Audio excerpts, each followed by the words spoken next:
What is up, everybody? Today, we're going to talk about Spider-Man 3 today. And yes, why here? This is the end of the Sam Raimi first in the journey into the Spider-Verse movie. So, I want to talk about this movie, and I want to review this one and also rate it at the end of this whole video. And let me know in the comment section below, how did you guys thought of Spider-Man 3? So, here's my honest review of Spider-Man 3.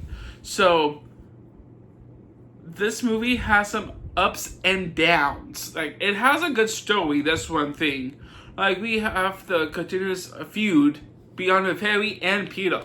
Since what happened in the first Spider-Man movie, since Norman Osborn became the Green Goblin, and Harry didn't even notice he was the villain, and somehow blamed Spider-Man, and somehow he found out in Spider-Man 2, Spider-Man was his best friend Peter Parker, and in Spider-Man 3, he wanted to end him. And I was like, dude, please don't.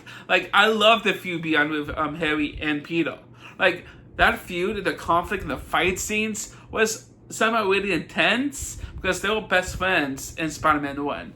And this whole conflict of those two ended. Like, I like their friendship in the first one, the second one, and the third one. And we have the love interest, as we know, MJ. As you know, for one thing, this has a big disappointment in my book. Like, I love MJ. Great character for Spider-Man to a love interest for him. But MJ has so much drama. Like, it makes me feel like, why am I not liking her a lot? Because I love Kristen Dunst as MJ. But the most amazing woman in this movie that I did enjoy was Gwen Stacy and Ursula. Those two are the great relationship with Peter. Like, we know Gwen Stacy dated Peter Parker in the comics, and now I wish they should have done it in this movie. But the whole film itself was decent. It was a fun movie. Beyond the main villains, there was like basically two villains in the Spider-Man's rogue galleries. We have Sandman, as we know, Flynn Marco, aka Thomas Hayden Church. Like, I love him. He's a great actor. I love his movies, by the way. Beyond the whole movie that I did like with him was the Peanut Butter Falcon movie. But him in this movie as a small side villain was amazing. Like, I was just stuck with Sandman as the main villain for the whole film, because that was a great thing to bring him into this movie. Now we're gonna have Venom as Eddie Brock Jr. and somehow as Toby Grace played him. I thought this whole movie went downhill since we met him. And because of the whole story, the conflict between him and Peter. And the symbiote came down as Venom. Like, the CGI Venom suit was pretty, like, insane. Like, most disappointment part of the movie. Like, the most intense moment was in the church with the bell and everything was like Peter trying to take the suit off.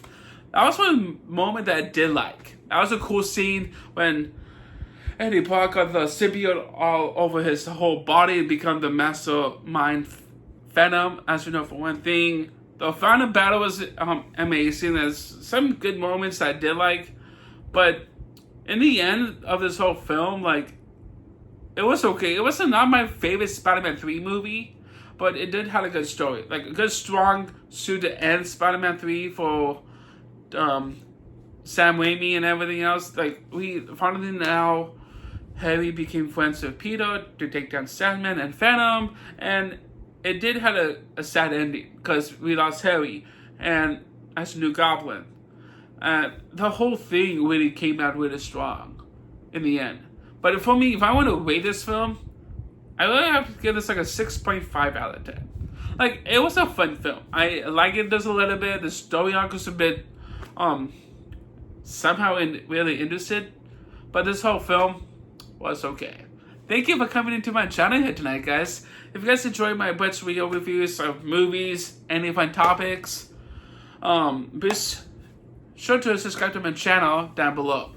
If you want to be notified by my videos, be sure to hit that notification bell icon as well. And stay tuned for next week. I'm going to talk more about Spider-Man and the Sam Raimi first still. So stay tuned for next week for that. And also by next Friday will be the next review for the Amazing Spider-Man. We're going to get into that next Friday. So stay tuned for next week for more fun videos.